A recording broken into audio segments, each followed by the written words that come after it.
नमो अरिहन्ताणं नमो सिद्धाणं नमो आयरीयाणं नमो उवज्झायाणं नमो लोये सव्यसाहुडं मंगलं भगवान् वीरो मंगलं गौतमो गणी मंगलं कुंद कुंदाद्यो जैन धर्मोस्तु मंगलम् सर्वमंगल मांगल्यम सर्वकल्याणकारकं प्रधानं सर्वधर्माणां जैनम जयतु शासनम। मंगलाचरण पढ़िए।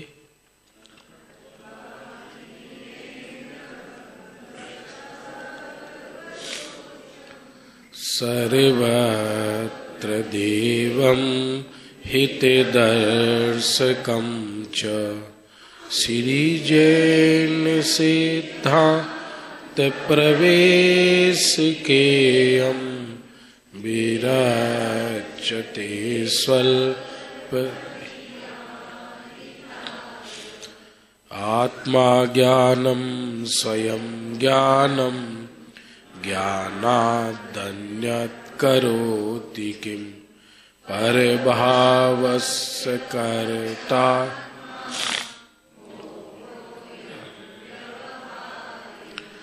अज्ञानतिमिरान्धानां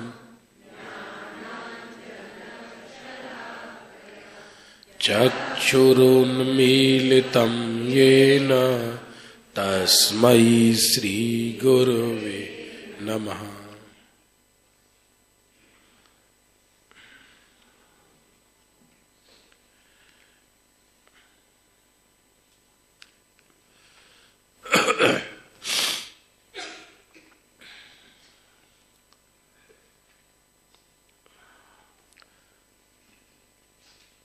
जिनेंद्र भगवान द्वारा कथित सिद्धांतों की चर्चा चल रही है। सिद्धांत और नीति, इन दोनों में अंतर होता है। सिद्धांत यूनिवर्सल ट्रुथ होते हैं, उनको कोई बदल नहीं सकता। स्वयं तीर्थंकर भी बदल नहीं सकती। जैसे संविधान होता है तो संविधान में तो बदलाव किया जा सकता है। सभी नेता मिलकर कि ये व्यवस्था सही नहीं है, ऐसी व्यवस्था कर ली जाए। तो संविधान की धाराओं में बदलाव होते हैं बहुत। अपना देश जब आजाद हुआ और 26 जनवरी पर संविधान चालू हुआ, उसके बाद से अब तक बताते 500 से अधिक बदलाव हो चुके हैं धाराओं में। लेकिन ये वस्तु स्वरूप का संविधान है, इसमें कभी कोई बदलाव नहीं होता,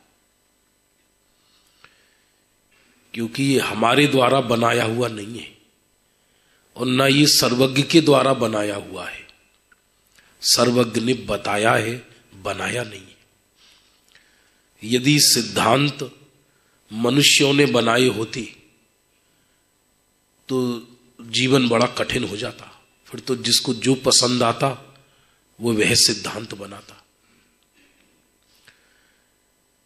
जैन शासन के अनुसार सब कुछ अनादि अनंत है, सिद्धांत भी अनादि अनंत है। और वो सिद्धांत समझ में आए बिना सर्वज्ञ का मार्ग ख्याल में नहीं आता। प्योर साइंस है ये, जिसमें हमने देवशास्त्र गुरु, पंच परमेष्ठी, नव देवता, 18 दोष रहित सर्वज्ञ देव, इसकी चर्चा करी। फिर विश्व किसे कहते हैं? दुनिया, संसार, विश्व, जो जगत में अवधारणाएं चलती हैं, उसकी भी चर्चाएं कल की थी कि 6 द्रव्यों समूह ने विश्व कहे छे। तो फिर द्रव्य कोने कहे छे? गुणों समूह ने द्रव्य कहे छे। गुणों के समूह को द्रव्य कहते हैं। एक द्रव्य जितना बड़ा होता है उसके सभी प्रदेशों में सभी गुण होते हैं, इसलिए गुण को सहभावी कहा जाता है। गुण में आगे पीछे नहीं होता। ऐसा नहीं होता कि पहले नंबर का गुण ये और दूसरे नंबर का गुण ये, ऐसा कभी नहीं होता। हम समझने के लिए ज्ञान को मुख्य कर दें ये बात अलग है, सारे ही गुण एक साथ हैं, और पर्याय कभी सारी एक साथ नहीं होती। एक समय में एक गुण की एक ही पर्याय होगी। इसलिए गुण किसको कहा? जे द्रव्यना सर्व भागों में अने तेनी सर्व अवस्थाओं में रहे तेने गुण कहे छे। जो द्रव्य की सर्व भागों में, भाग का मतलब है क्षेत्र, माने पूरी वस्तु में, आत्मा में सर्वत्र ही ज्ञान है, सर्वत्र ही दर्शन है, सुख है, वीर्य है। मिश्री की डली है तो मिश्री की डली में सर्वांग ही मिठास है, तो ये उसका गुण है। अग्नि में सर्वांग ही उष्णता है। अब मिश्री को कोई पीस कर उसमें कोई और व्यंजन बना दे तो उसकी उस अवस्था में भी मीठापना ही होगा। इसलिए आत्मा की चाहे कोई भी अवस्था हो, निगूढ़ से लेके सिद्धों तक ज्ञान ही सर्वत्र है। तो गुण किसको कहा? जो द्रव्य के सर्व भागों में और उसकी सर्व अवस्थाओं में रहता है उसी गुण कहते हैं। एक परिभाषा और आती है बड़ी सुंदर गुण की, वस्तु की शाश्वत विशेषता को गुण कहते हैं। ये परिभाषा आई है सिद्धांत दर्पण में, वो भी बरैया जी का ही ग्रंथ है। ये बाल बोध है एक तरह से, सिद्धांत प्रवेश का, जैन शासन में बच्चों का प्रवेश कैसे हो। और इन्हीं गोपाल दास बरैया जी ने एक प्रौढ़ सिद्धांत प्रवेश का भी लिखी है, निश्चय प्रधान, उसका नाम है सिद्धांत दर्पण। यही सारी परिभाषाएं हैं। वहां गुण की परिभाषा क्या दी है? वस्तु की शाश्वत विशेषता को गुण कहते हैं। क्या बोला? वस्तु की जैसे ज्ञान है तो वो सदा ही आत्मा में रहेगा, शाश्वत विशेषता माने सदा रहने वाली क्वालिटी। सोने का गुण पीलापना है तो पीलापना सदा ही रहेगा, और सोने की हर अवस्था में रहेगा और सर्वत्र रहेगा, सब जगह रहेगा।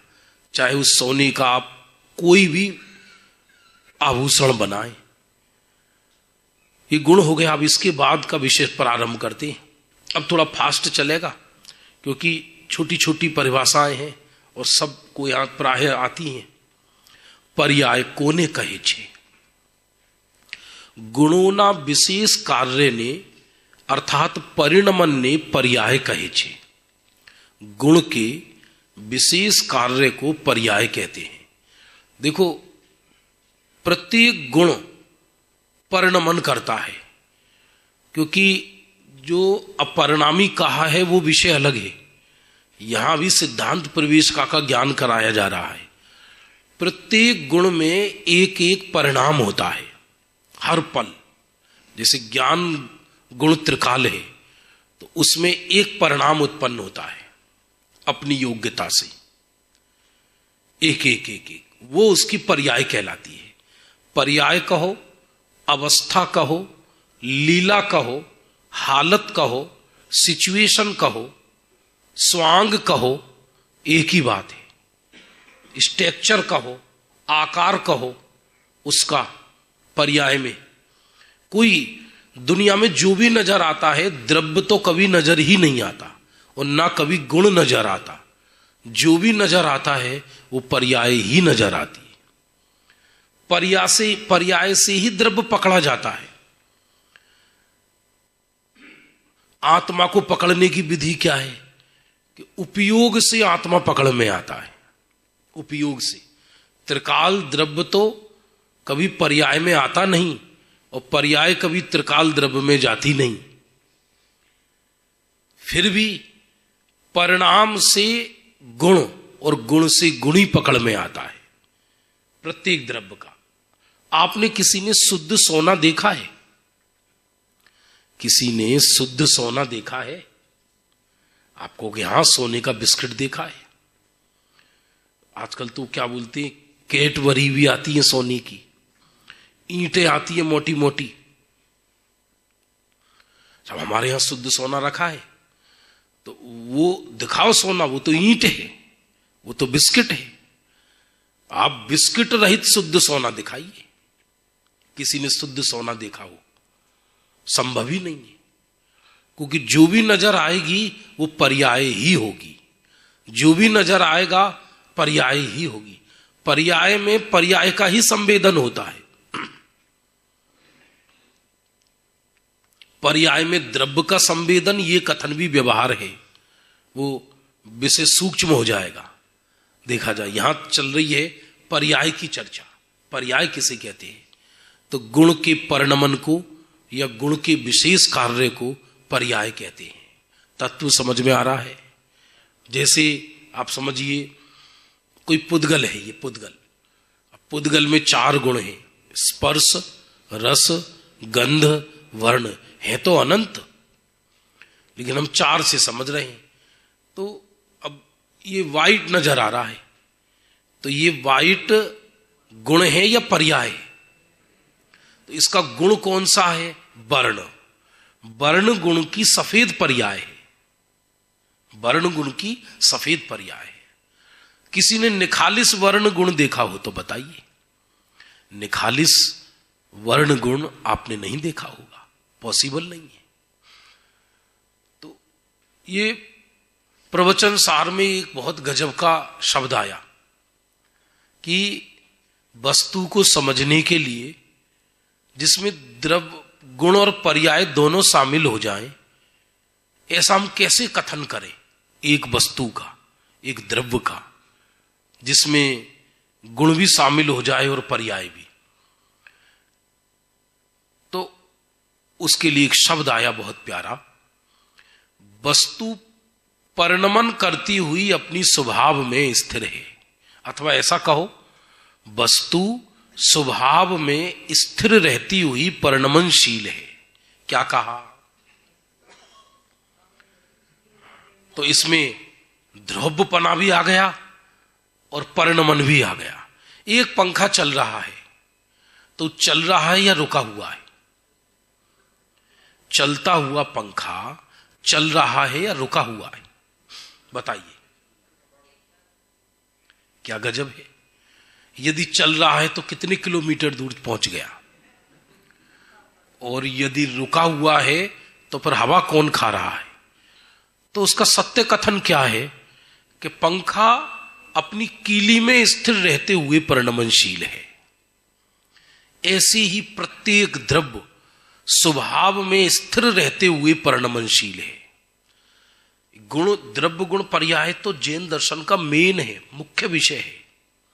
मतलब इस पर 5-5 हजार पेज लिखे गए हैं द्रव्य गुण पर्याय पर। ये तो बहुत एलिमेंट्री चल रही है।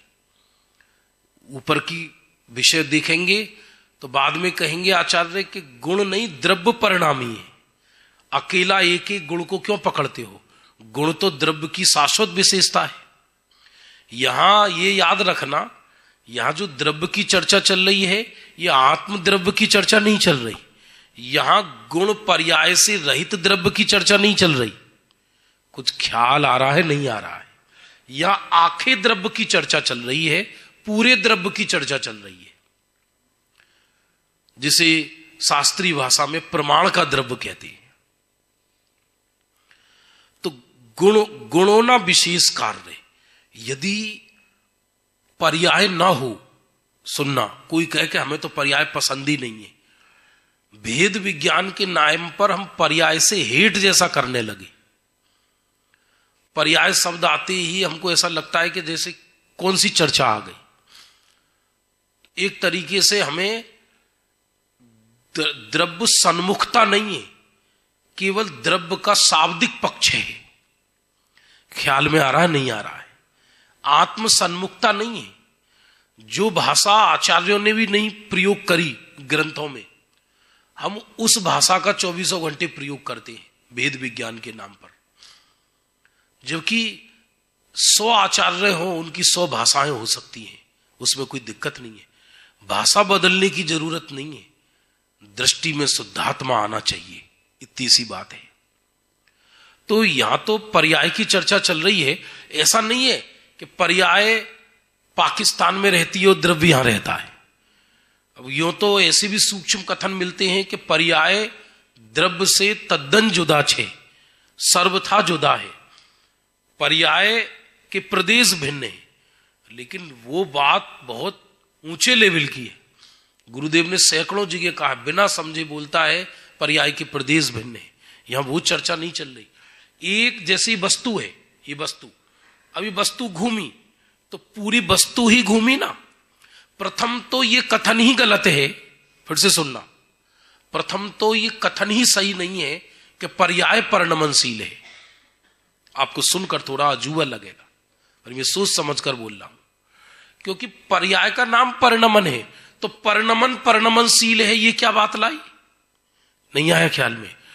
इसलिए फिर से ये जो बोला जाता है पर्याय परिणमनशील है और द्रव्य गुण स्थायी है, ये अध्यात्म का भेद जनित कथन है, ये वस्तु परक कथन नहीं है। वस्तु परक कथन है, वस्तु परिणमनशील है। अरे समझ में आया नहीं आया? प्रवचन सार पढ़ ली, इसलिए समय सार पढ़ने से पहले प्रवचन सार पढ़ना चाहिए। योग सार की टीका में लिखा है, योग सार की टीका की प्रस्तावना में ये वाली बात, पहले वस्तु समझो फिर उसमें से प्रयोजन सिद्ध करो। अब माने पर्याय कोई ऊपरी पखड़ा है क्या कि द्रव्य अंदर स्थिर पड़ा है और ऊपर पर्याय ऊपर ऊपर घूम रही है? ये भाषा है, ऐसी भाषा है। सच तो ये है, हम कहते हैं कि पर्याय अनित्य है, द्रव्य नित्य है। ये भाषा भी आगम जनित नहीं है, ये अध्यात्म जनित भाषा है। सच बात क्या है? पर्याय दृष्टि से द्रव्य अनित्य है। अरे बात फिर से सुनना, पर्याय दृष्टि से द्रव्य अनित्य है और द्रव्य दृष्टि से द्रव्य नित्य है। वो हम क्या समझते हैं? पर्याय एक अलग खोखा है, कार्टून जैसा एक पैकिंग, वो ये ऊपर पड़ी है। ऐसा नहीं है। ऐसे तो फिर एक ही वस्तु में 3 द्रव्य सिद्ध होंगे, एक द्रव्य, एक गुण और एक पर्याय। पर्याय नाम का द्रव्य अलग कहलाएगा, गुण नाम का द्रव्य अलग कहलाएगा, द्रव्य नाम का द्रव्य अलग कहलाएगा। वस्तु की शाश्वत विशेषता ही गुण है, वस्तु का परिणमन ही पर्याय है। वस्तु का परिणमन पर्याय है, पर्याय का परिणमन पर्याय नहीं है। अरे ख्याल आ रहा है नहीं आ रहा है? थोड़ा सा जो छोटे बच्चे तत्व को कम समझ में आएगा। अब सब प्रौढ़ लोग बैठे ना, इसलिए ये विषय लिया मैंने। वो विषय अलग है बिल्कुल। पर्याय का कर्ता पर्याय है, ये बात सत्य है। क्योंकि पर्याय का कर्ता यदि द्रव्य हो तो द्रव्य तो सदा नित्य है, तो नित्य चीज अनित्य को कैसे करेगी? ये भेद का कथन है। पहले ये समझिए कि पर्याय का कर्ता द्रव्य है। अब सुनने में थोड़ा अटपटा लगेगा, क्योंकि हमने वही सुन रखा है। यह परिणमति सहकर्ता, कुंद आचार्य ने बोला है, अमृतचंद्र आचार्य ने मूल संस्कृत गाथाओं में बोला है। कर्ता कर्म अधिकार उठा लीजिए और खोलिए आप उसमें। यह परिणमति सहकर्ता। लहर का कर्ता कौन? के समुद्र। ज्ञान का कर्ता कौन? के आत्मा। अब ये समझ में आने के बाद वो अपने द्रव्य की लिमिटेशन में आ गया। अब उस जो त्रिकाल द्रव्य है उसका लक्ष्य कराने के लिए कहते हैं कि ये पर्याय का भी कर्ता पर्याय है, पर्याय का कर्ता द्रव्य नहीं है। ये कर्ता कर्म अधिकार में 6 विवक्षाएं हैं अलग अलग, वो समझना चाहिए शांतिपूर्वक। तो यदि हम सबसे पहले यही पकड़ के बैठ जाएंगे, सबसे पहले यही पकड़कर बैठ जाएंगे, एक साथ आई 20-25 गाथाएं, निश्चय आवासी सांख्य मति का है लिखा, जैसे अन्य मति को मोक्ष नहीं है वैसे इसको भी मोक्ष नहीं है, ऐसा शब्द डाला है। मूल मूल गाथाओं में, मूल संस्कृत में ऐसा भी नहीं कोई, गुरुदेव के प्रवचन है। तो जहां जो विवक्षा है वहां उसी विवक्षा को पकड़ना, जहां जो विवक्षा है। या तो कहते हैं गुण के परिणमन को पर्याय कहते हैं, और एक कथन ये भी आता है गुण तो त्रिकाल है, गुण तो परिणमन ही नहीं करता, तो फिर ये गलत लिख रहे हैं फिर। तो इसका अर्थ क्या है कि अभेद कथन में द्रव्य परिणामी है ये कहा जाता है, और भेद कथन में परिणाम परिणामी है ये कहा जाता है। सीधी बात है। तो यहां तो अभी आप इतना ही समझना बहुत शांति से ये सेकंड शिविर का विषय है। हाँ हाँ,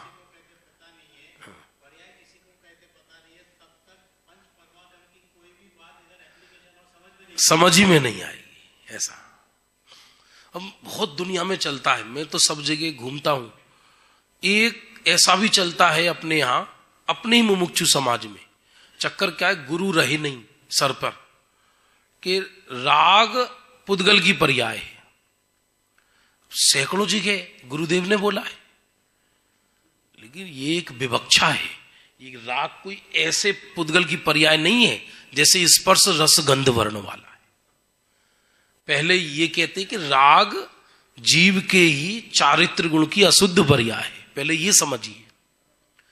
फिर उत्कृष्टतम भेद विज्ञान कराने के लिए फिर ये समझाते हैं, चूंकि राग जैसे ये जड़ कुछ नहीं जानता, वैसे राग भी कुछ नहीं जानता। राग जब जब होता है तब तब पौद्गलिक कर्म का उदय होता है, इसलिए राग में पुद्गल कर्म का उदय व्यापक है, तो वो पुद्गल है। जब जब राग होगा तब तब दृष्टि पुद्गल पर होगी, लक्ष्य पर पे होगा, इसलिए वो पुद्गल है। ये विवक्षा है। अरे एक विवक्षा तो और है, सुनो तो आपको आश्चर्य, पर्याय मात्र जड़ है, ये भी विवक्षा है। पर्याय मात्र पुद्गल है, ये भी विवक्षा है। लेकिन उनको हर जगह आप इंप्लीमेंट करने लगे तो फिर आगम समझ में नहीं आएगा, जिनवाणी समझ में नहीं आएगी। कठिन लग रहा विषय, अपन अब सरल पे आ जाते, ठीक है। तो गुण का परिणमन वो पर्याय कहलाती है। गुण का परिणम, प्रत्येक गुण का परिणम। हाँ बोलिए।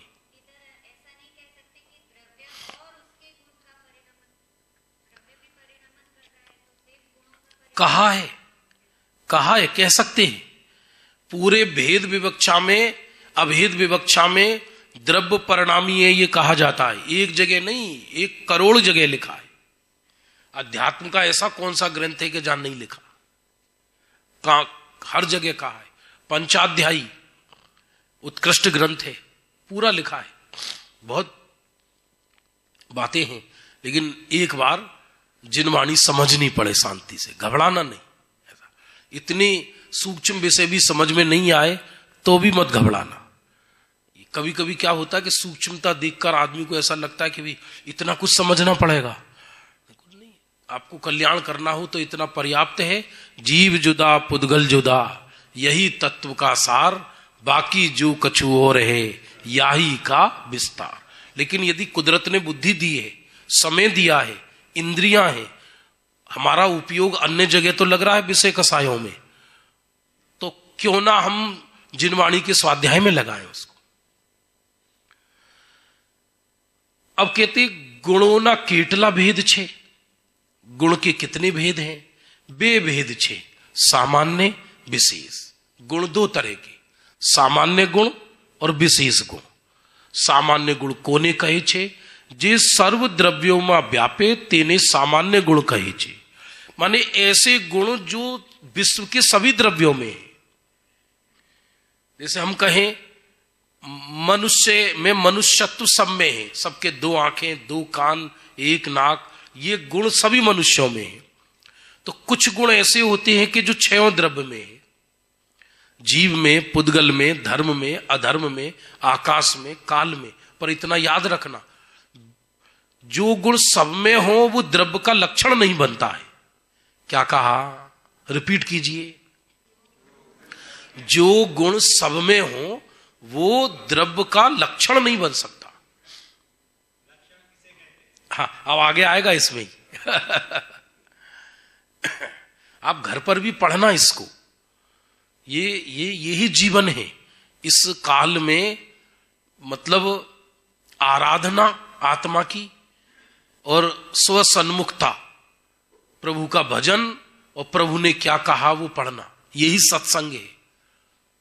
इस काल में कोई साक्षात सर्वज्ञ देव तो है नहीं, और गुरुओं को कहां खोजें। चारों तरफ व्यक्ति धर्म के नाम पे परेशान है। वो जो लाइन आती है ना सिद्ध पूजन की जयमाला में, विधाता शिव पथ के तुम एक, पड़ा में तस्कर दल के हाथ। हे प्रभु, मोक्ष मार्ग के विधाता आप अकेले हो और मैं चारों तरफ तस्कर दल के हाथों पड़ गया। तो ये जिनवाणी यदि अपने नजदीक रखोगे, ये जीवन का सर्वोत्कृष्ट औषधि है। ये जिन वचन को औषधि कहा है, जिन वचन को राग रूपी रोग को दूर करने की, संसार रूपी जन्म मरण रूपी रोग को दूर करने की औषधि है जिनवाणी। अब सामान्य गुण कोने कही छे, जे सर्व द्रव्यों में व्यापे तेने सामान्य गुण कहे छे। यद्यपि सामान्य गुण भी हर द्रव्य का अपना अलग अलग होता है। नहीं आया समझ में बात? जैसे अस्तित्व सामान्य गुण है, तो वो अस्तित्व जीव में भी है, पुद्गल में भी है, पर जीव का अस्तित्व जुदा है, पुद्गल का अस्तित्व जुदा है। सामान्य क्यों कह रहे हैं? कि वैसे अस्तिपना सब में है, अस्तिपना सब में। विशेष गुण कोने कहे छे, जे सर्व द्रव्यों में न व्यापे, पोते पोताना द्रव्य में रहे, तेने विशेष गुण कहे छे। छोटी छोटी लाइनें। कुछ गुण ऐसे होते हैं कि जो मेरे में ही है, जीव में नहीं है, पुद्गल में नहीं है, जीव में ही है। जैसे ज्ञान दर्शन है, वो जीव में है, पुद्गल में नहीं है। अच्छा देखो, थोड़ा एक्सरसाइज करो। क्या कभी विशेष गुण भी सामान्य गुण बन सकता है? बोलो जल्दी। विशेष गुण भी सामान्य गुण बन सकता है क्या? दिमाग लगाओ। जैसे ज्ञान दर्शन जीव का विशेष गुण है, अन्य द्रव्य में नहीं है, जीव में है, लेकिन बन सकता है वो सभी जीवों में है। क्या कहा? आइए विवक्षा, ये ऐसी विवक्षा आई है ग्रंथों में। ज्ञान दर्शन सभी जीवों में है, सब जीवों की अपेक्षा वही ज्ञान दर्शन सामान्य हो गया। अलग अलग विवक्षा है, बड़ी गजब गजब की।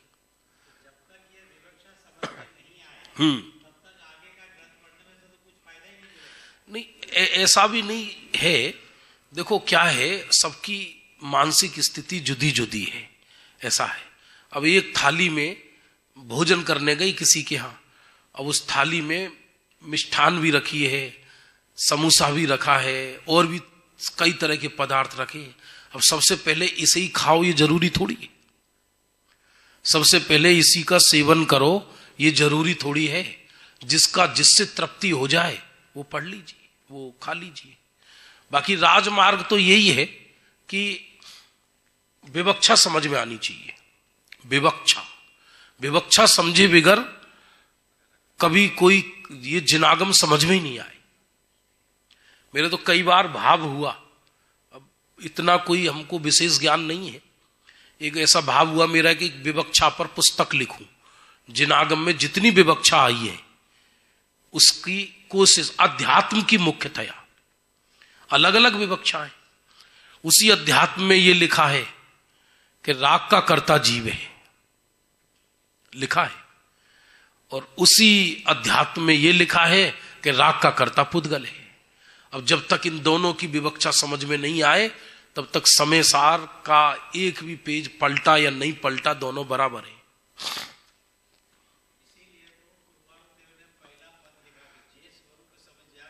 हाँ बराबर। बहुत अजब गजब मार्ग है भाई, एकदम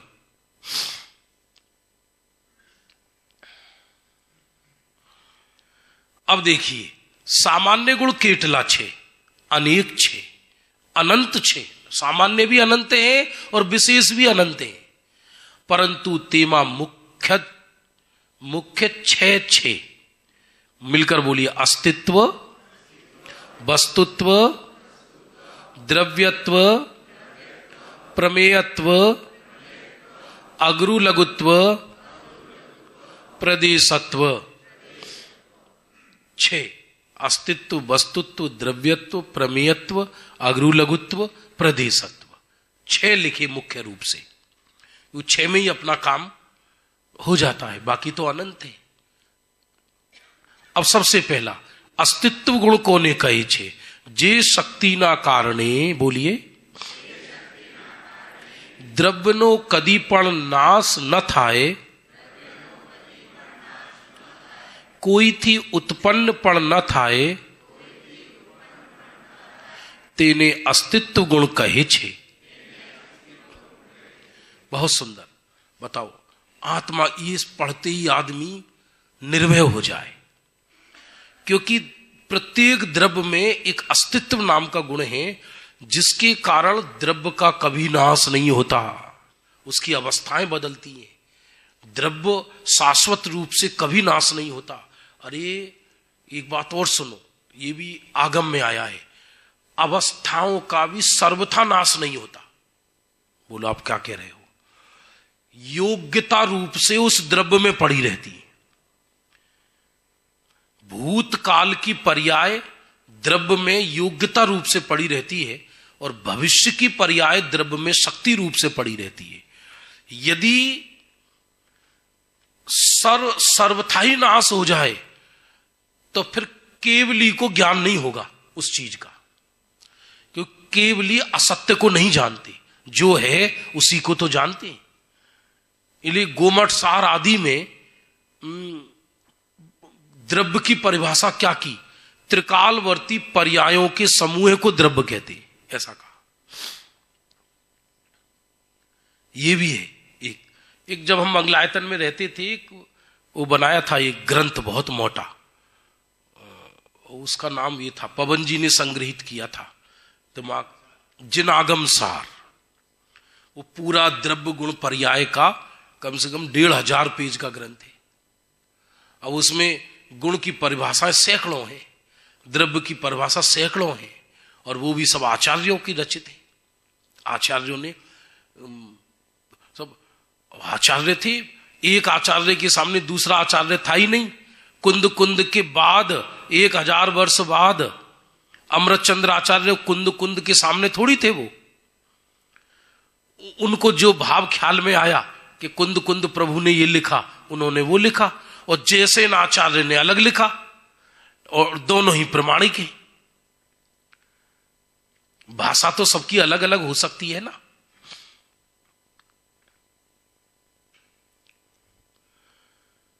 मेरा कभी नाश नहीं होता, और नाश नहीं होता तो इसमें से एक बात और सिद्ध हो गई कि मैं किसी से उत्पन्न भी नहीं होता। उत्पन्न होता तो मरता, जब उत्पन्न ही नहीं होता तो मरने का काम क्या? मर गए मारने वाले। जिसके मरने का डर हमें रहता है, वो चीज तो वैसे ही मरी हुई है। ये क्या पर्याय तो मरने के लिए ही पैदा होती है ना, क्षणिक है वो तो, लेकिन उसका क्षणिक अस्तित्व भी है। यदि पर्याय का एक समय का अस्तित्व ना हो तो द्रव्य की सिद्धि ना हो। द्रव्य गुण का त्रिकाल अस्तित्व होता है, और पर्याय का एक समय का अस्तित्व होता है, और यह अस्तित्व द्रव्य गुण पर्याय तीनों में लागू होता है। जिस शक्ति के कारण द्रव्य नो कदी पण नाश न था है, द्रव्य का कभी नाश नहीं होता। कोई थी उत्पन्न पण ना था है, किसी से उत्पन्न भी नहीं होता, तेने अस्तित्व गुण कहे छे। निर्भय हो जाओ। निर्भय। और अकेला जीव की बात नहीं कर रहे, छह द्रव्य की। आप जानते हैं छठे काल के अंत में प्रलय आती है, सुना होगा आपने। वो भी आर्य खंड में आती है। सभी जगह नहीं आती, विदेह क्षेत्र में प्रलय नहीं आती, मलेच्छ खंड में प्रलय नहीं आती, भोग भूमि में प्रलय नहीं आती, स्वर्गों में प्रलय नहीं आती, नरक में प्रलय नहीं आती। जहां संघर्ष है वहीं संघर्ष विराम है, जहां सज्जन है वहीं दुर्जन है, ये नियम है। जहां बंधन है वहीं मुक्ति है, तो प्रलय आती है। तो जिस पृथ्वी पर हम रह रहे हैं, चित्रा पृथ्वी के पटल पर हम सब लोग निवास करते हैं। तो ये चित्रा पृथ्वी उस प्रलय के निमित्त से योजनों तक पहले तो जलकर राख हो जाती है अग्नि से, और फिर उसमें जहर की बारिश होती है, तो कई कई योजनों तक नीचे तक दलदल बन जाता है और एक भी चीज नहीं बचती, सब जलकर राख हो जाता है। सोना हो, चांदी हो, गेहूं हो, कोई मनुष्य नहीं बचता, सब कुछ जलकर भस्म हो जाता है और केवल राख का दलदल रहता है। तो प्रश्न उठाया है आचार्यों ने कि महाराज, जब प्रलय में सब कुछ नष्ट हो गया, राख हो गया सब कुछ, फिर छठे काल के बाद पुनः छठा काल आता है, फिर पांचवा काल शुरू होता है, तो फिर से खाने पीने की वस्तुएं कहां से आ जाती है? सेब कहां से आ जाती है, केले कहां से आ जाती है, अनाज कहां से आ जाती है, सोना चांदी कहां से आ जाता है? सब जलकर राख हो गया था। तो आचार्यों ने उत्तर दिया, वो सब शक्ति रूप से उसी राख में समाया रहता है पदार्थ, और पानी के निमित्त से बिना किसी प्रयत्न के अपने आप नारियल के पेड़ लग जाते हैं, अपने आप केले के पेड़ लग जाते हैं, अपने आप धान्य उपजने लगता है, अपने आप गेहूं उपजने लगता है। विश्व में पारमार्थिक रूप से कोई वस्तु नष्ट नहीं होती, नष्ट नहीं होती। क्यों? क्योंकि प्रत्येक वस्तु के अंदर अस्तित्व नाम का गुण है। मेरे अंदर भी, क्षयों द्रव्य में भी, मैं कभी नाश को प्राप्त नहीं होता। ये कैसा गजब का अमर तत्व है। बड़े बड़े डॉक्टर किसी के डिप्रेशन को दूर नहीं कर सकते। जैन शासन का एक एक सूत्र व्यक्ति को डिप्रेशन दूर कर दे। ये ऐसी गाथाएं हैं, गजब के सिद्धांत हैं कि यदि मुर्दे के कान में भी पड़े तो मुर्दा ये सोचे ये सुने बिना मैं मर कैसे गया, उठ के खड़ा हो जाए। ऐसा गजब का विषय है। जे शक्ति ना कारणी द्रव्य नो कदी पण नाश न थाए, कोई थी उत्पन्न पण न थाए, तेने अस्तित्व गुण कहे छे। दोनों बातें, किसी से उत्पन्न भी नहीं होता। ये कौन से गुण चल रहे हैं? तत्व सामान्य गुण जो सभी द्रव्यों में पाए जाते हैं। हमको चिंता लगती है ना, किसी ने परमाणु बम फेंक दिया तो क्या होगा? पुतिन फिर से राष्ट्रपति बन गई और बहुत बहुमत से जीत गई, और सबसे ज्यादा परमाणु बम उन्हीं के पास है। दुनिया के ऊपर डाल दिया तो क्या होगा? भारत में किसी मन चले ने एक आध परमाणु बम डाल दिया तो क्या होगा? होगा क्या? हम सबको निर्वाण होगा, समाधि होगी, क्या होगा? आत्मा का तो कुछ बिगड़ने वाला है नहीं।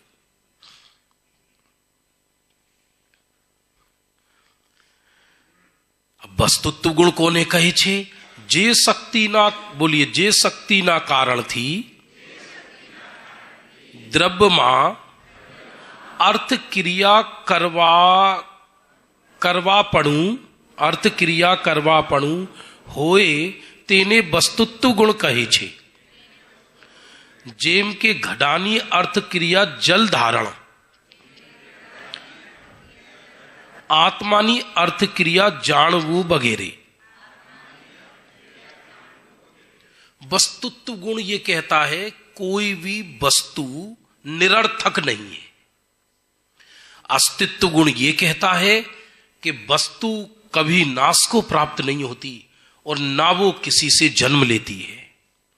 और वस्तुत्व गुण ये कहता है कि कोई भी वस्तु दुनिया में निठल्ली नहीं है, बेकार नहीं है। हर वस्तु में अपना अर्थ क्रिया कारित्व चल रहा है, और यदि उसका कार्य ना हो तो वो वस्तु नाश को प्राप्त हो जाए। हमें लगता है दुनिया में कोई भी चीज निरर्थक नहीं है, हर चीज का अपना महत्व है। बोलो, कांटे का महत्व ज्यादा है या फूल का महत्व ज्यादा है? कांटा अपनी दृष्टि से सुंदर है, उसके अंदर वैसी अर्थ क्रिया हो रही है। फूल के अंदर हर वस्तु प्रत्येक समय अपने अपने कार्य को करती है।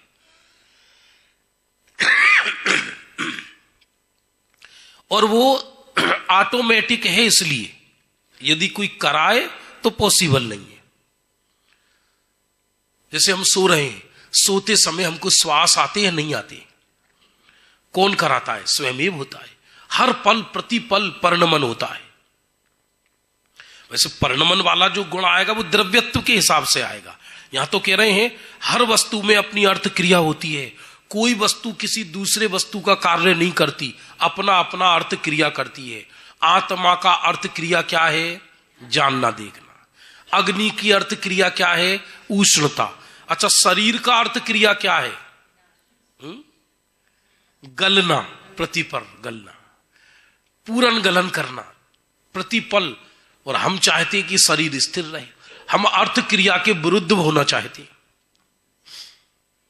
अब बुखार आ गया शरीर को, बुखार आया तो बुखार कौन से द्रव्य के कौन से गुण की कौन सी पर्याय?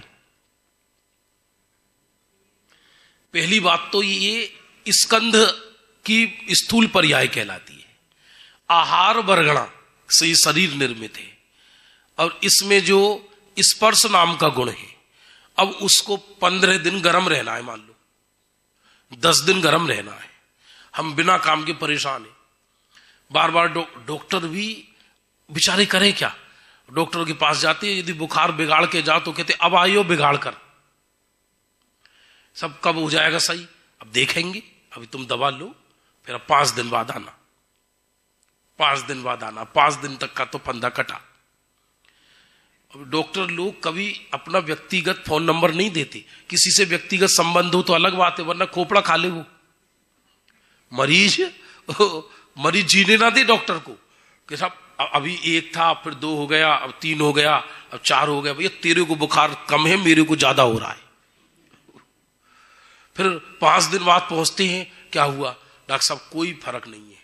बोले ये दवा, ये टेस्ट कराओ, ये टेस्ट कराओ। अब टेस्ट कराई, टेस्ट में मलेरिया आया, तो अब दवा दे दो साहब, दवा। अब के दिन में सही हो जाएगा? तो भी डॉक्टर ये नहीं कहते कि इतने दिन में सही हो जाएगा, कहते देखेंगे, तुम दवा लो, हो जाएगा। दवा क्यों कहते हैं वो? उन्हें मालूम है किसी का 3 दिन में सही हो जाता है, किसी का 5 दिन में, किसी का 7 दिन में। और यदि मैंने इसको दिन बता दिए तो ये गलीवान पकड़ेगा मेरी। उसको पर्याय को रहना है उतने दिन, आप क्या कर लोगे? उष्णता रहनी है इतने दिन, वो शरीर की अर्थ क्रिया है, वो शरीर की अर्थ क्रिया है, उसको उस समय रहना है। आप क्या करोगे? कभी कभी अब बुखार सही हो गया, 2 महीने बाद फिर बुखार आया, फिर वो डॉक्टर के पास गया, इस बार वो दूसरे दिन ही चला गया, और डॉक्टर से कहता है इस बार में बिगाड़ कर नहीं आया, आज ही रात को आया बुखार, अभी अभी आ गया मैं, अब तो मैं जल्दी सही हो जाऊंगा। बोले मैं क्या भगवान हूं, देखूंगा? हर चीज में कहते देखूंगा देखूंगा, क्योंकि देखने के सिवा हम करेंगे क्या? शरीर का परिणमन तो शरीर के हिसाब से ही होगा ना।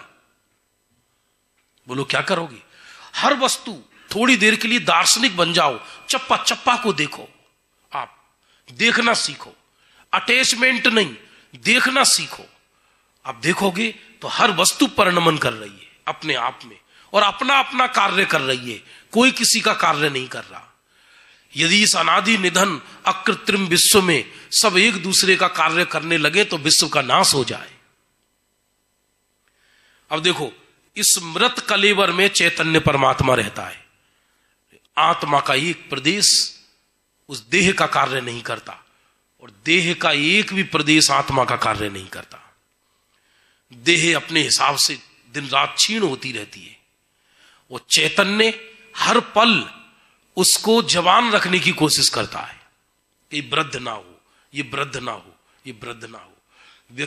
विश्व के समझ लो जितने मोही हैं, उनका 100% उपयोग इस देह को स्थिर करने में जाता है।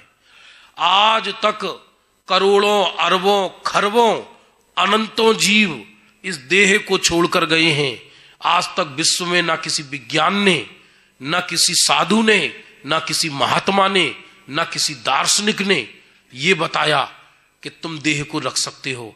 फिर भी हर मोही पूरी जिंदगी यही प्रयत्न करता है।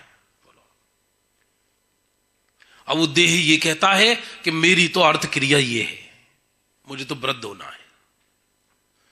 अरे मैं कहता हूं वृद्धत्व भी सुंदरपना है। यदि दुनिया में कोई वृद्ध ही ना हो और सब जवान रहें और फिर कोई मरे नहीं, कभी कभी क्या होता है किसी का देह छूट गया 80-85 वर्ष में, तो राग के कारण बच्चे पोते पोतियां सब रो रहे हैं, दादा हमें छोड़ के क्यों चले गए, दादा हमें छोड़ के क्यों चले गए, हे भगवान हमें उठा लेते इनकी जगह, हमको, हम राग की भाषा बोलते, और उसी समय दादा उठ जाए और वो ये कहे कि चलो तो हाँ कौन मेरी जगह जाने को तैयार है, हम तैयार होते। सब व्यवस्था, अनादि निधन जो व्यवस्था है वो अत्यंत सुंदर है। हम जैसा कॉन्सेप्ट, जैसा हम सोचते हैं ना, हमारे सिद्धांत राग से जनित हमारी सिरफिरी सोच है। कोई बीमार ना पड़े तो भाई साहब तुम बीमार नहीं पड़ोगे तो दूसरे के पुण्य का उदय नहीं आएगा, क्योंकि दुनिया में जो आजीविकाएं चलती हैं वो सब एक दूसरे के पुण्य पाप के उदय से चलती हैं। हम बीमार पड़ेंगे तो डॉक्टर के पुण्य का उदय आएगा।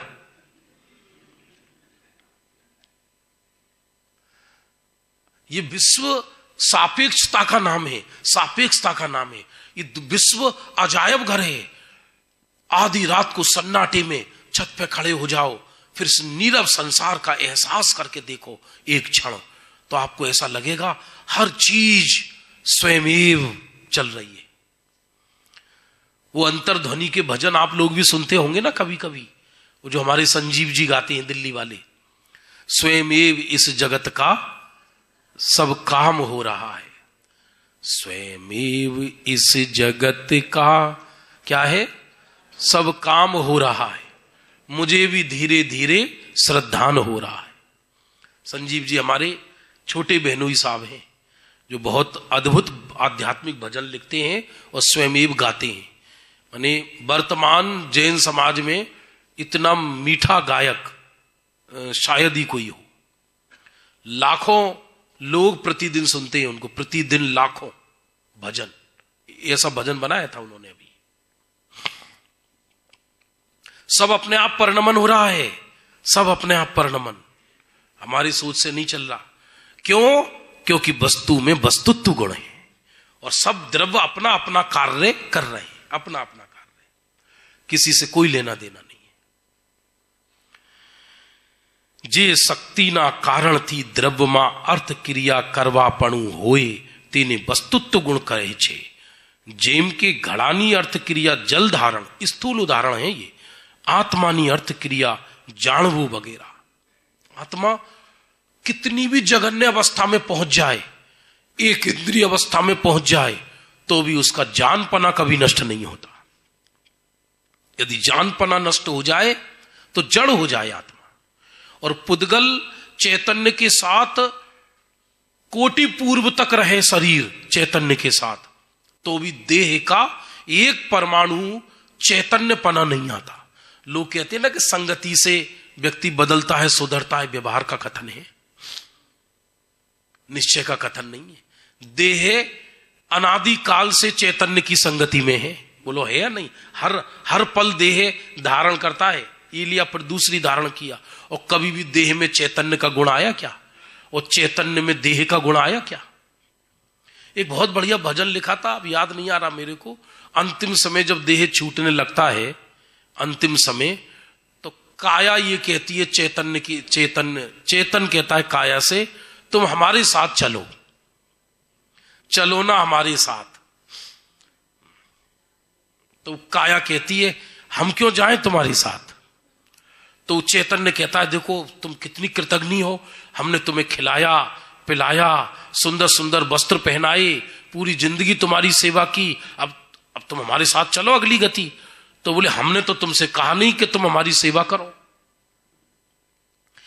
हम चैतन्य होकर अपनी जड़ सत्ता को क्यों बर्बाद करें? तुम अपना चैतन्यपना खो दो, तुम काया बन जाओ। जो तुम हमसे बातें कर रहे हो, तुम काया बन जाओ थोड़ी देर के लिए। तो चुप। बहुत गजब का संवाद है चेतन और काया का संवाद। इसलिए चिंता छोड़ो। कोई वस्तु निरर्थक नहीं, कोई छोटी नहीं, कोई बड़ी नहीं। हर वस्तु में वस्तुत्व गुण है।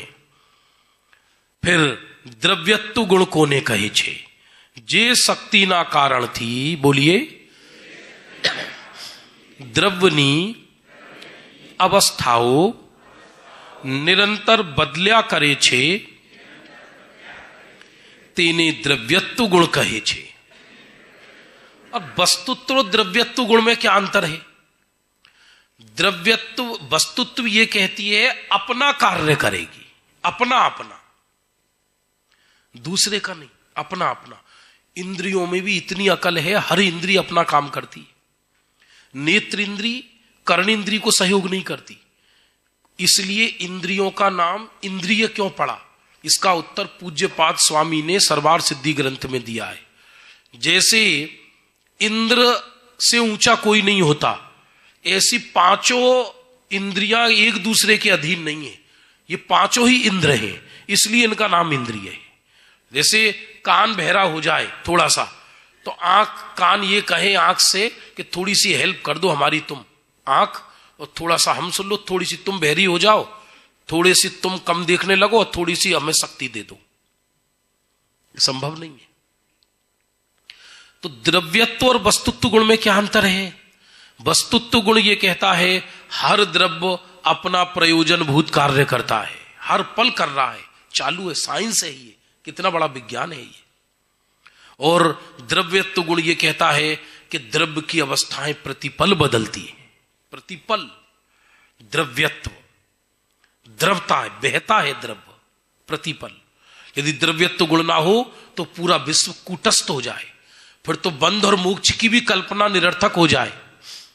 न बंध होगा न मोक्ष होगा, फिर उपदेश देना भी निरर्थक हो जाएगा, पूरी दुनिया अचल हो जाएगी यदि द्रव्यत्व गुण नहीं हुआ। द्रव्यत्व, सर्वज्ञ देव के जितने सिद्धांत हैं वह सब सिद्धांत जीव के कल्याण के पक्ष में है। क्या कहा? सर्वज्ञ देव के जितने भी सिद्धांत हैं वो जीव के कल्याण के पक्ष में है। एक भी सिद्धांत ऐसा नहीं है जिससे कोई जीव को कष्ट प्राप्त हो। हमें स्वीकार नहीं होता, हमें स्वीकार नहीं होता। एक नई शादी हुई थी, नया लड़के का एक विवाह हुआ, और दूसरे दिन समझ लो बहुत अच्छा सुंदर लड़का था और खूबसूरत कन्या से उसका विवाह हुआ। अगले ही दिन किसी कारणवश कि करंट वगैरह से किसी से उस कन्या की मौत हो गई। कैसा दर्दनाक चित्र हो, ऐसा लगे कि कैसा बुरा हुआ भाई, बहुत, भगवान ऐसा किसी के साथ ना करे, बहुत बहुत बुरा हुआ, बहुत। पूरा मोहल्ले में गम, शोक में बाजार बंद। भाई बेचारा कल तो घोड़ी पे बैठा, कल देखो आज अभी तो बाराती विदा भी नहीं हुए ढंग से, लोग रिश्तेदार, हाहाकार मचाए चारों तरफ, बहुत बुरा हुआ है। अब क्या हुआ? अब पंचायत बैठी। दुनिया में हर व्यक्ति काम का है। कहीं कभी कभी देखा होगा कि कुछ लोग ऐसे होते हैं कि जिनको कुछ काम नहीं है मोहल्ले में, जैसे बड़ी उम्र के हो जाते हैं, बस एक ही काम है, वो इंतजार करते हैं किसी की मौत हो तो अर्थी बांधने जाए। ऐसे बहुत लोग होते हैं और बहुत उपकारी होते हैं वो, क्योंकि सब तो रोने वाले हैं, बाकी सब व्यवस्था कौन करेगा? उनके ना आंसू आते ना कुछ आते, क्योंकि वो सैकड़ों दृश्य देख चुके हैं। करके वहां पहुंच जाएंगे, उनके कोई रिश्तेदार भी नहीं है वो, और चलो चलो अब देखो क्या रखा है रोने से, चलो चलो भैया चलो, बांधने दो, चलो बांधने दो। अब ये सब घटना बहुत बुरी हुई। अब पंचायत इकट्ठी हुई, तो पंचायत इकट्ठी हुई, बोली लड़की की उम्र तो कम है, अभी कर ली तो शादी, कम उम्र क्या, अभी तो विवाह हुआ है, एक ही दिन का, तो ऐसा करो इसका दूसरा विवाह की व्यवस्था कराओ, ये व्यवस्था करो। तो उस मोहल्ले में एक कन्या रहती थी और वो उसका विवाह नहीं होता था। थोड़ा देह बेडौल था, थोड़ा श्याम वर्ण की थी और ज्यादा पसंद नहीं करते थे लोग। अब लोगों ने कहा इस कन्या से करा दो, इससे हो जाएगी इसकी। अब मुझे बताओ, उस पहली कन्या का मरना उस दूसरी कन्या के लिए पाप का उदय या पुण्य का उदय?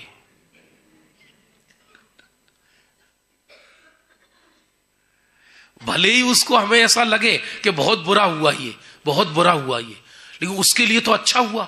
धरती में कोई भी घटना एक व्यक्ति के लिए गलत है तो दूसरे के लिए वो भली है। हमें ऐसा लगता है यार बहुत जल्दी चले गए, लेकिन भाई साहब स्वर्ग में सीट निश्चित है, नरक में सीट निश्चित है। ऊपर यदि स्वर्ग में किसी को जाना है, वहां पर देव विमान खाली नहीं रहते। अब मान लो कोई एक देव ने देह छोड़ा, तो वहां ऐसा नहीं है 5-10 मिनट के लिए वो सीट खाली पड़ी रहे। कोई देव कहे कि यार ये तो सीट खाली पड़ी है, देव आए नहीं, अरे कोई मध्य लोक से आए ही नहीं, तो किसी ने क्या स्वभाव नहीं किया क्या? किसी की मौत नहीं हुई क्या? वहां पर सब सुनिश्चित है। नरक के बिल भी फुल रहते हैं, स्वर्ग के विमान भी फुल रहते हैं, जो देवों की संख्या है सब सुनिश्चित है। हमको ऐसा लग रहा है बहुत बुरा हुआ या बहुत अच्छा हुआ। परमार्थतः देखा जाए ना कुछ अच्छा है और ना कुछ बुरा है। हमको अटैचमेंट है तो हमें बुरा लगता है, हमें कुछ सुहा है तो हमें अच्छा लगता है। देखा जाए तो जो भी घटित हुआ है वो वस्तु के परिणमन के अनुसार ही घटित हुआ है। हर द्रव्य प्रतिपल परिणमन करता रहता है, हर द्रव्य प्रतिपल परिणमन करता रहता है। क्या गजब है। ये 6 गुण पढ़ लो तो व्यक्ति निर्भर हो जाए, निर्भर। कई लोग शमशान में भी सर्विस करते हैं, नहीं आया समझ में? हमारे कोटा में जहां मैं प्रतिदिन प्रवचन करने जाता हूं, तो वहां पे एक दुकान है और वो सबसे जल्दी खुलती है। उस पर लिखा रहता है यहां मृतक के विमान का सामान मिलता है। अब समझना उसका सीजन कब आएगा कि कोरोना में, बोलो आप।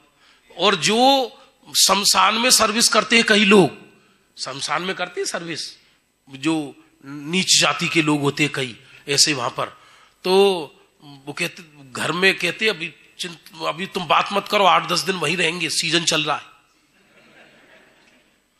गजब हो गया, एक के प्राण निकल गए, उसका सीजन चल रहा है। ये तो हम कहते हैं ये अशुभ है, ये चीज। वो तो उन कपड़ों को उठा के ले जाते हैं जिन कपड़ों को हम कह रहे हैं अशुभ है, ये छूने योग्य नहीं है। उस कपड़ों को उठा के ले जाते हैं घर पे, अपने बच्चों को कपड़े पहनाते हैं, उनको सिलवा के। ये क्या है? ये दुनिया जब तक समझ में नहीं आएगी, जब तक हम सर्वज्ञ की आंख अपने पास नहीं लगाएंगे, वरना हम सदा दुखी होते ही रहेंगे। हम ये सोचते ही रहेंगे ये अच्छा हुआ, ये बुरा हुआ, ये ऐसा हुआ, ये वैसा हुआ। अरे साहब कोरोना बहुत बुरा हुआ, बुरा कुछ नहीं हुआ। हर 100 वर्ष में धरती भारी हो जाती है, लोगों को जाना पड़ता है। हर 100 वर्ष में महामारी आती, ग्रंथों में लिखा है। पंचम काल की विशेषता में 21 विशेषता आई है पंचम काल में। उसमें लिखा है इस पंचम काल में, हुंडा स्वरूपी काल में, हर 100 वर्ष में 200 वर्ष में मारी, महामारी, अतिवृष्टि, अनावृष्टि, ये सब होती रहती है। और वो भी सुनिश्चित क्रम में, वो भी सुनिश्चित क्रम में अपने आप स्वयं एव परिणमन हो रहा है। वस्तुत्व गुण से वस्तु अपने आप परिणमन कर रही है, अपना, दूसरे का कार्य नहीं कर रही। और द्रव्यत्व गुण से प्रत्येक समय उसकी अवस्था बदल रही है। आप जो कल थे वो आज नहीं है, आपकी अवस्था बदल गई, हर पल बदल गई, हर पल बदलती है। साइंस कहती है 24 घंटा में शरीर के पूरे ग्लैंड्स बदल जाते हैं हमारे पूरे।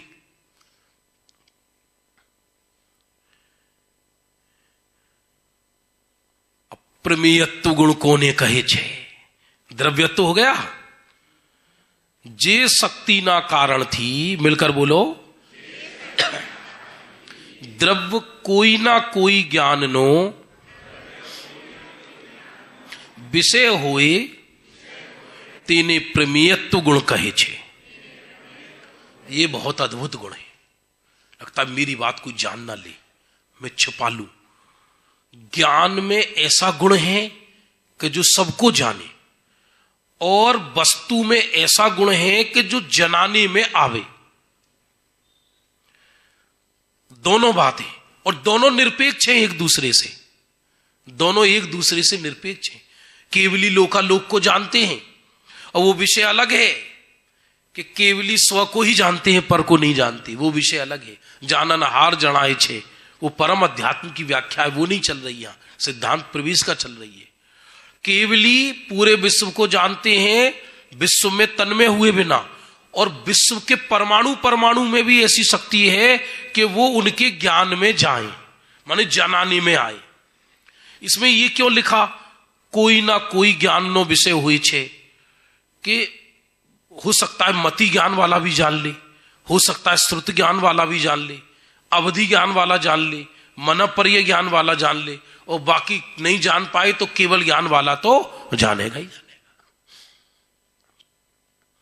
ज्ञान में जानने की शक्ति है, और ज्ञेय में जनाने की शक्ति है, वो जानने में आए। दोनों बातें। इसलिए ज्ञान विश्व का सबसे आश्चर्यकारी तत्व है। आत्मा में प्रेमियत ऐसा विश्व में आज तक कभी नहीं हुआ कि जिसको किसी ने भी नहीं जाना हो। आज तक विश्व में कभी ऐसा नहीं हुआ जिसको किसी ने नहीं जाना हो। किसी ना किसी को कोई ना कोई जानता ही है। अरे साहब, आपको नहीं पता भैया जी, हमें तो कुछ ऐसी बातें हमारी जो हमारी पत्नी को भी नहीं पता।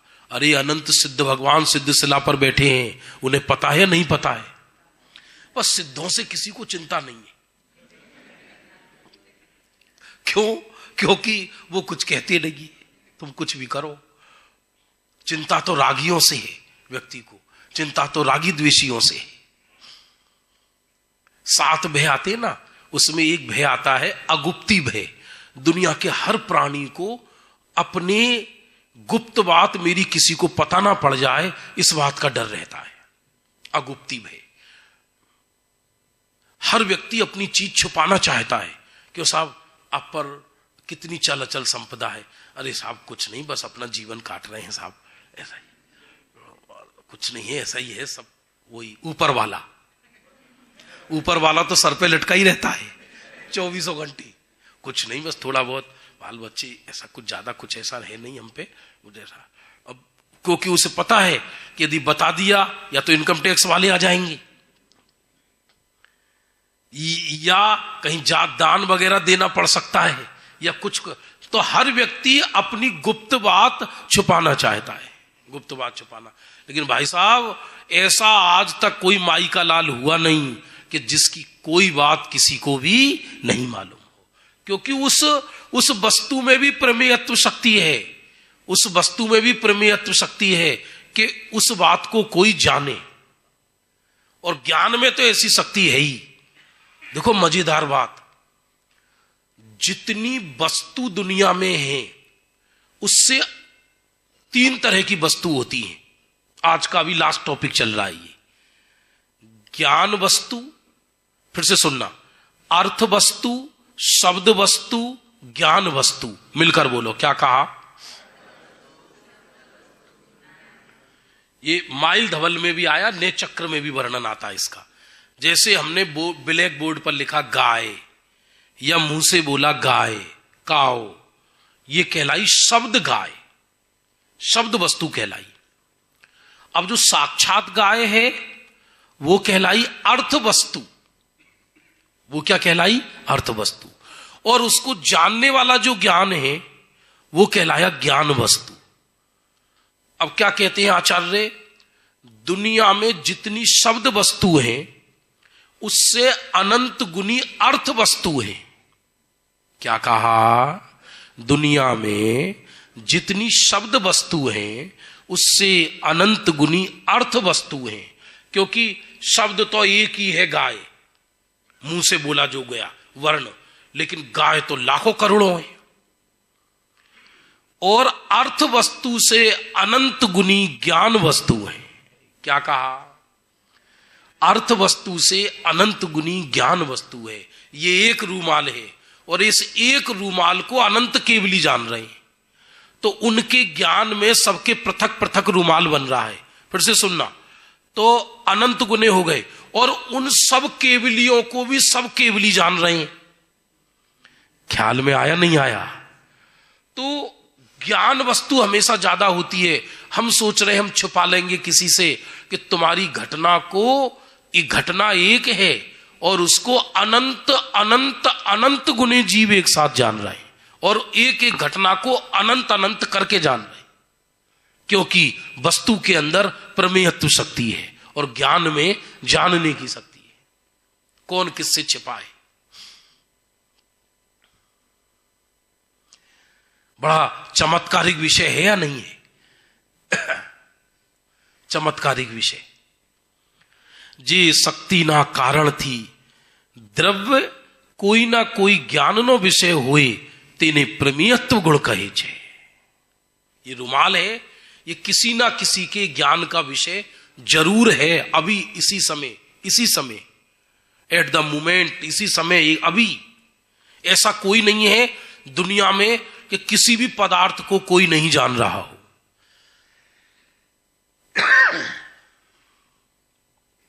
ज्ञान मेरा स्वभाव है। ज्ञान मात्र ही तो हूं मैं। ज्ञान लक्षण है जीव का, ज्ञान मात्र हूं। देखो, आत्मा को सुख मात्र क्यों नहीं कहा, चारित्र मात्र क्यों नहीं कहा? क्यों? क्योंकि सब गुणों की वर्तमान में स्वभाव पर्याय व्यक्त नहीं है, लेकिन जो ज्ञान व्यक्त है वो सब स्वभाव का अंश है। जिस जीव के जितना भी ज्ञान व्यक्त है वो सब स्वभाव का अंश कहलाता है। इसलिए आत्मा को ज्ञान लक्षण माना जाता है ज्ञान का। फिर अगुरु लघुत्व गुण, प्रदेशत्व गुण दो पैरी में लेंगे। अगुरु लघुत्व थोड़ा बड़ा गुण है। बोलिए, किसी को कोई प्रश्न हो तो, नहीं तो आगे भी बढ़ सकती है। जल्दी कोर्स हो गया आज। ये सब साइंस है, जैन शासन है, ये साइंस है, जैन विज्ञान है। ये कहीं पढ़ने को नहीं मिलेगा। ये जो अन्य यूनिवर्सिटियों में बायोलॉजी पढ़ाते हैं और बायोलॉजी में मेढक की हड्डी गिना रहे, वहां तो हमारे यहां तो शरीर विज्ञान है, जड़ है। हमारे यहां तो चैतन्य विज्ञान, उसको कौन समझे? हाँ जी, क्या बोल रहे थे आप? बोलो।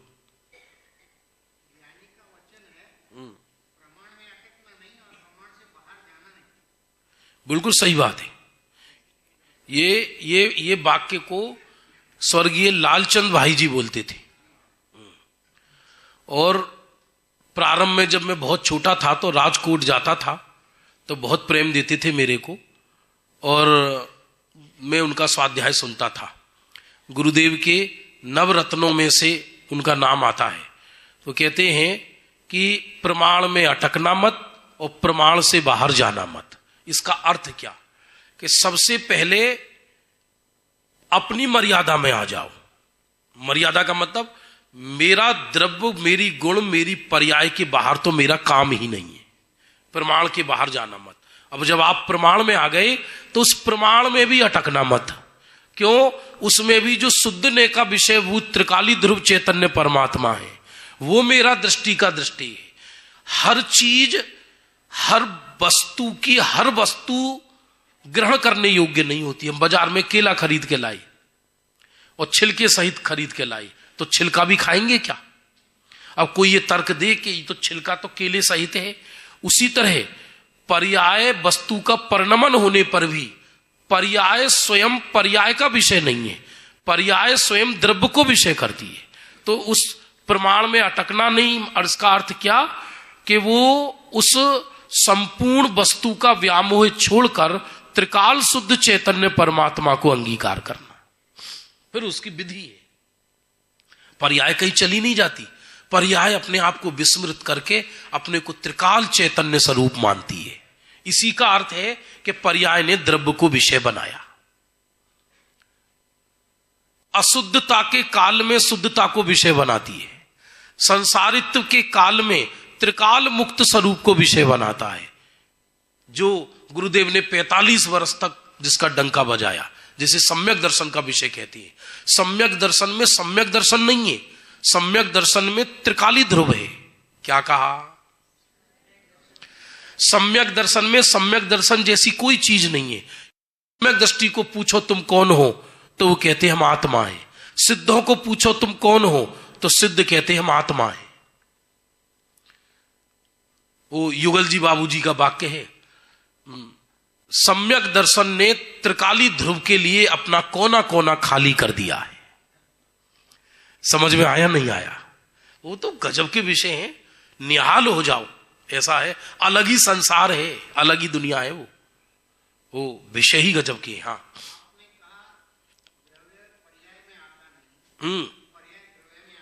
हाँ जी, जानना अलग चीज है। पर्याय द्रव्य को लक्ष्य बनाती है। सुनना, द्रव्य पर्याय में आता नहीं, पर्याय द्रव्य में जाती नहीं। पर्याय में पर्याय का ही भेदन होता है, लक्ष्य द्रव्य का होता है। लक्ष्य द्रव्य का होने के कारण उसे व्यवहार से द्रव्य की अनुभूति कही जाती है। अरे समझ में आ रहा नहीं आ रहा है? कही जाती है। जैसे देखो आप, गजब की बात, पुराने जमाने में गांव में लोग पिक्चर दिखाने आते थे। डब्बा होता था लकड़ी का, उसमें रील बनी रहती थी और लेंस से देखते थे उसको, लेंस से देखते थे रील को। और अब बताओ, रील दिखाई दे रहा है, उसमें चित्र दिखाई दे रहा है या लेंस? यदि लेंस दिखाई देने लगे तो चित्र गायब हो जाए।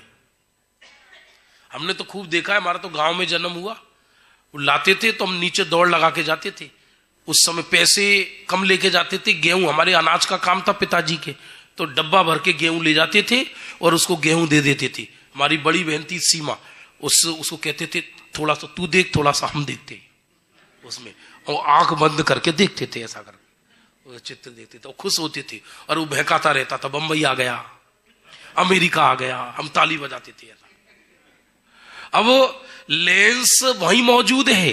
फिर से देखना, लेंस में चित्र आया नहीं है, चित्र में लेंस गया नहीं है, तो भी चित्र नजर आ रहा है। उसी तरह पर्याय पर्याय में है, द्रव्य द्रव्य में है, पर्याय द्रव्य में गई नहीं है, द्रव्य पर्याय में आया नहीं है। लेकिन पर्याय अंतरोन्मुखी का अर्थ है कि पर्याय द्रव्य को विषय बनाने लगता है। उसको व्यवहार से ये कह, इसको आध्यात्मिक व्यवहार कहते हैं। और इसको ये कहने में आता है कि द्रव्य की अनुभूति है, पर्याय की अनुभूति, वो भी है पर्याय की अनुभूति, लेकिन चूंकि लक्ष्य द्रव्य का है इसलिए वो द्रव्य की अनुभूति कही जाती है। ख्याल आ रहा नहीं आ रहा? ये सब गुरुदेव के रत्न हैं, गुरुदेव के विषय हैं, बहुत गजब गजब के। अलिंग ग्रहण के बोल हैं गुरुदेव श्री के। यदि अमृत पीना है ना, तो एक बार गुरुदेव श्री के अलिंग ग्रहण के सूक्ष्मतम प्रवचन सुनो तो दुनिया राख का ढेर नजर आए। हाँ जी, पीछे, हाँ बिल्कुल कहा ही है। व्यवहार को झूठा कहा, गुरुदेव ने क्या आगम में कहा है, सर्वत्र आगम में कहा है, क्योंकि आगम का उद्देश्य आत्मा तक ले जाना है। अब कोई आत्मा तक ना जा पाए, जैसे एग्जाम्पल के लिए बताता हूं मैं, आगम और अध्यात्म दोनों का उदाहरण। जीव कितने होते हैं, जल्दी बोलो? अनंत। यह आगम का वाक्य है। अभी झूठा है क्या? आगम की दृष्टि से वो सही है। फिर से सुनना, लेकिन यदि इसमें आपने अध्यात्म प्रयोजन नहीं साधा, अध्यात्म पूछता है जीव कितने हैं, कि एक है। वो कौन है? मैं हूं, वो भी मैं हूं।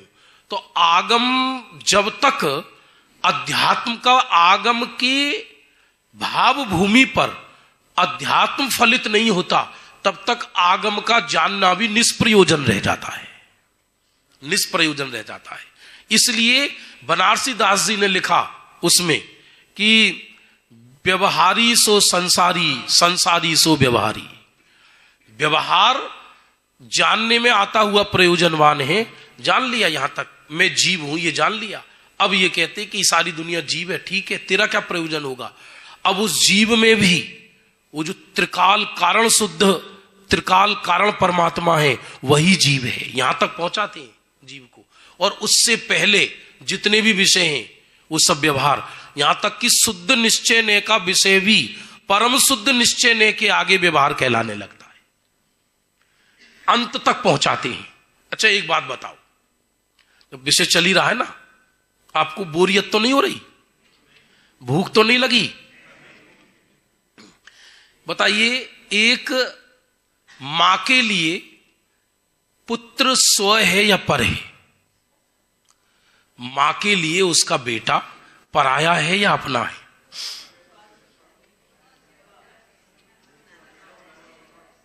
मां के लिए पति पराया है या बेटा पराया है? बेटा स्व है या पति स्व है? बोलो। आप कहोगे दोनों ही स्व हैं, लेकिन यदि झगड़ा हो जाए बाप का बेटे से और वो पत्नी को ये कहे कि दोनों में से एक चुनो, या तो तुम मेरे साथ रहो या इस नालायक के साथ रहो, तो भारतीय संस्कृति क्या आदेश देती है कि पति के साथ रहो। सुनना, खरेखर देखा जाए तो भले ही पुत्र अपना है तो भी उसे पर पुरुष माना है स्त्री की दृष्टि से। ख्याल में आया नहीं आया? तो भले ही अपने आश्रय से होने वाली निर्मल पर्याय केवल सम्यक्तवादी ये अपनी कहलाती है, तो भी सम्यक्त के लक्ष्य से सम्यक्त नहीं होता, केवल ज्ञान के लक्ष्य से केवल ज्ञान नहीं होता। अपने लिए तो अपना त्रिकाली चैतन्य परमात्म द्रव्य ही स्व है, और उसके लक्ष्य से होने वाली पर्याय वो भी व्यवहार है। अरे समझ में आ रहा है नहीं आ रहा है? ऐसा है। एक है सौगानी जी का बोल, गजब मस्त हो जाते हैं उसको पढ़ते हैं तो, चैतन्य का चिंतन भी चैतन्य को जलाता है। क्या कहा? जरा मिलकर बोलो ये वाक्य। चिंतन भी चैतन्य को जलाता है। क्यों? क्योंकि चिंतन आश्रव तत्व है, मैं चैतन्य तत्व हूं। किसी को चिंतन का रस हो तो चैतन्य कभी नहीं मिलेगा। कोई आर्टिफिशियल रूप से बैठे और ये कहे आज तो मैं थोड़ा चैतन्य का चिंतन करूंगा, कभी नहीं कर सकता।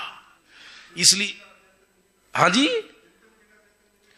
चिंतन के अभाव पूर्वक चैतन्य मिलेगा। चिंतन पूर्व में होगा जरूर, ज्ञानी को चिंतन, अरे चिंतन तो मुनिराज को भी चलता है, लेकिन वो चिंतन को उपादेय नहीं मानते। चिंतन तो रहेगा लेकिन रस चैतन्य का है, चिंतन का नहीं है। ये गजब है। इसलिए चिंतन के काल में भी चिंतन चलता है, चिंतन में चिंतन नहीं चलता, चिंतन में चैतन्य की ऊर्ध्वता है। इसलिए चिंतन चला जाता है और चैतन्य रह जाता है। ये वर्णन लिखा रहस्यपूर्ण चिट्ठी में पंडित टोडरमल जी ने, किस प्रकार वो निर्विकल्प होता है, किस विधान से।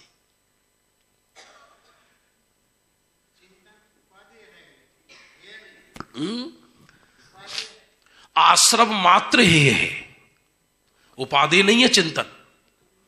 उपादेय तो अपना भगवान आत्मा है। नहीं, हे नहीं कहे तो कभी वो जीवन में उसका चिंतन हे कहने की जरूरत नहीं है। वो ज्ञानी को एक अपना जो कारण परमात्मा है उसको छोड़कर नव तत्व हे बताए। बाकी चिंतन को कौन ढोए?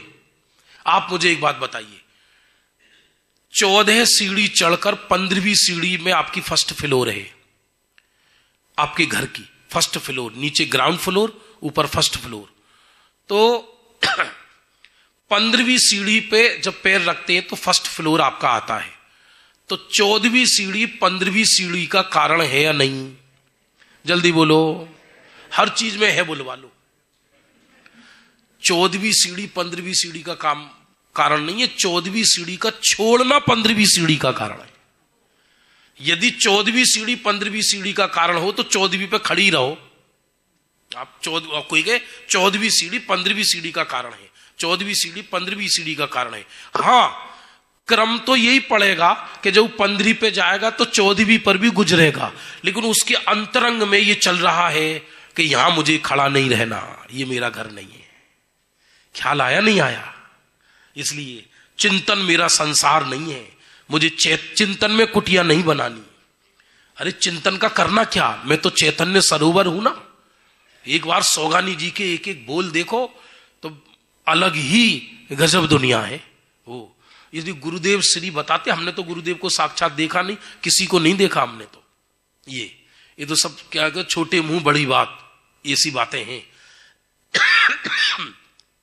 ये द्रव्य दृष्टि प्रकाश सौगानी जी के जाने के बाद प्रकाशित हुआ। उन्होंने जीवन में कभी प्रवचन कुछ नहीं किया, उनको रस भी नहीं था प्रवचनों का। ये तो साधर्मियों को पत्र लिखते थे और पत्र में ऐसे कलेक्शन होके बाद में छपा वो, जब उनका स्वर्गवास हो गया तो गुरुदेव को इतना पसंद आया वो ग्रंथ। वो कहते हर किसी को मत देना, अपने हाथ से देते थे। बोले कच्चा पा रहा है, एकदम किसी को फंडामेंटल नहीं हो क्लियर और एकदम पढ़े तो उसको समझ में नहीं आए, बिना गुरु के वो समझ में नहीं आए बात को। निखालिस दृष्टि की ऊर्ध्वता से बात की है उसमें। क्या जी? हाँ, वो तो कोरोना के समय लिया था, कोरोना के समय लिया। हम तो उसके कोई विशेष ज्ञाता नहीं है, हमने तो स्वेच्छा से अपने आनंद के लिए लिया। हम तो जानते नहीं थे कि यूट्यूब क्या होता है। कोरोना के समय हमारे जो प्रतिदिन श्रोता वहां पढ़ते हैं, जबरदस्ती उन्होंने चैनल चालू कर दिया और वो कहते तुम इसके आगे बोलो। तो 3 दिन तो हमें ऐसा लगा कि बिना श्रोता के आगे हम कैसे बोलेंगे, यानी हमारे बस की नहीं है। फिर वो हमारी छोटी बेटी चालू कर देती थी, वो कहती थी पापा देखो 3 लोग वेट कर रहे हैं। अच्छा जल्दी जल्दी तैयार हो जाओ। क्या टेक्नोलॉजी चली है वो, हमें बहुत आनंद आता था उसमें, बहुत गजब की चीज है वो, गजब की, यानी उसका कोई कीमत नहीं है, ऐसी गजब की चीज है वो। द्रव्य दृष्टि प्रकाश, यथा नाम तथा गुण, ऐसा है। लेकिन बिना आगम के ज्ञान वाला, आगम का फंडामेंटल क्लियर ना हो और फिर वो उसको पढ़े तो उसे रहस्य समझ में नहीं आएगा। ये कहना क्या चाहते हैं, ये रहस्य समझ में नहीं आएगा उसको। और बोलिए, अभी है 5-7 मिनट। हाँ जी, द्रव्य की अवस्था निरंतर बदलती है, ये भी व्यवहार का कथन है। ये समझ लो बाल बोध का कथन है। ये परमार्थ बात तो ये है कि द्रव्य कभी बदलता नहीं, कूटस्थ है, निष्क्रिय है, एक है, अभेद है। द्रव्य कभी बदलता नहीं, द्रव्य कभी परिणमन करता नहीं। लेकिन द्रव्य के निमित्त से, अर्थात उन गुण के निमित्त से एक एक पर्याय अपने सत्कारक से पैदा होती है और वो उस गुण की जाति की होती है, तो व्यवहार से वो उस गुण की कहने में आती है। समझ में आ रहा है नहीं आ रहा है? ऐसा है। परम निश्चय का कथन है, वही वाली बात है। अभी बात चल रही है प्रमाण में आने की। हाँ जी प्रमिला जी,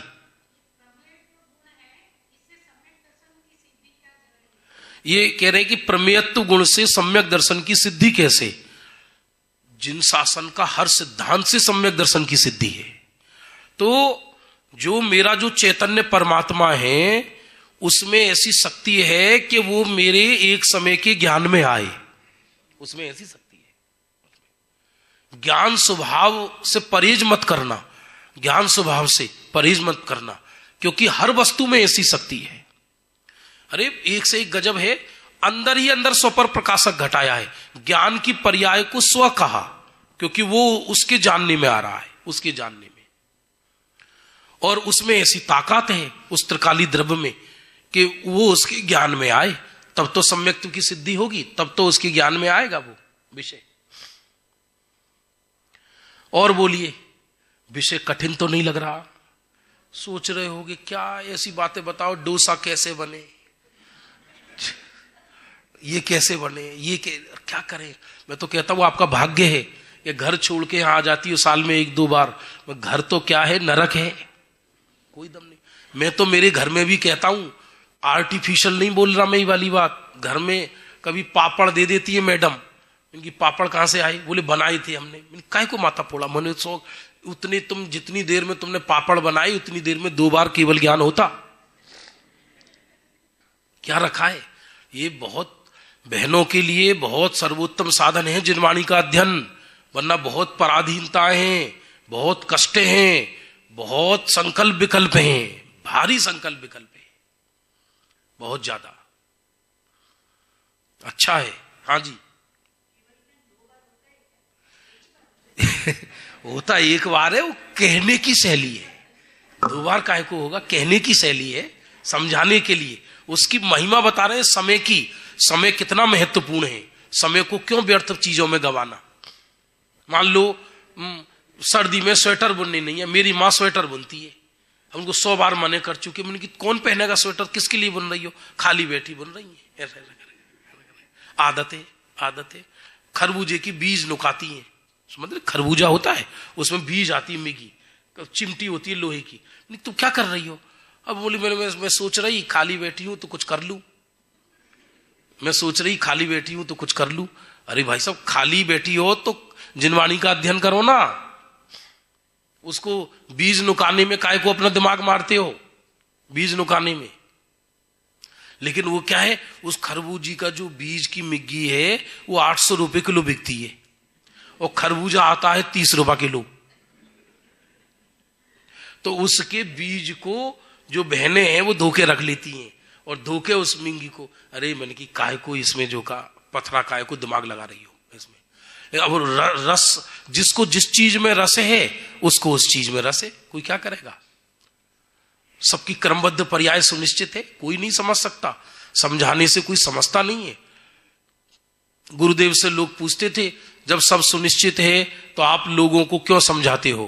बोले हम कब समझाते हैं, हम तो यही समझाते हैं कि सब सुनिश्चित है।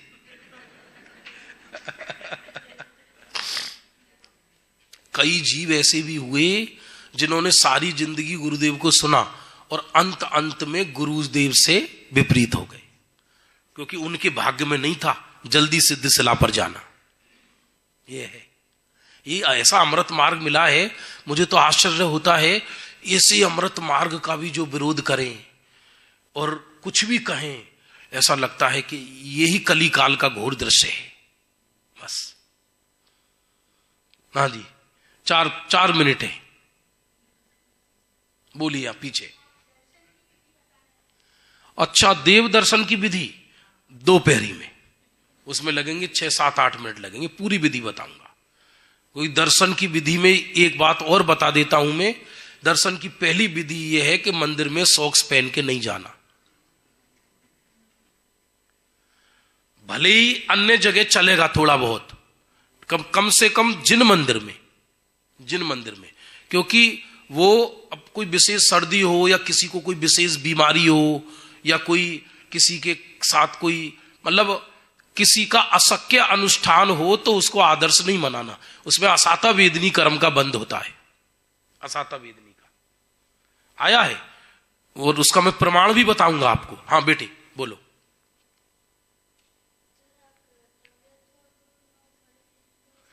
अच्छा, द्रव्यत्व गुण फरीती समझाओ। लो, हो गया, काम निबट गया। जे शक्ति ना कारण थी, द्रव्य में एक ऐसी शक्ति है जिससे द्रव्य की अवस्थाएं, पर्याय, सिचुएशन, बाहर की बॉडी वो बदलती रहती है, उसमें परिणमन चलता रहता, प्रतिपल परिवर्तन समझ लो आप, तो परिवर्तन होता रहता है। ऐसी द्रव्य के अंदर शक्ति है। ऐसा कभी होता नहीं कि एक समय भी द्रव्य का परिणमन रुक जाए। निरंतर बदल्या करे छे, तेने द्रव्यत्व गुण कहे छे। अब आप अभी 1.5 घंटे पहले यहां बैठे थे, आपकी एज कितनी हो गई? आयु, एज कितनी है? 11, 10। अब 10 वर्ष 1.5 घंटे के हो गए, बिना किसी प्रयत्न के। परिणमन हुआ या नहीं हुआ? हर पल बदल रही है वस्तु, उसके अंदर शक्ति है। और ऐसी भी शक्ति है कि जिसके कारण द्रव्य का नाश नहीं होता, कोई चिंता करने की जरूरत ही नहीं है, रंच मात्र भी। चलिए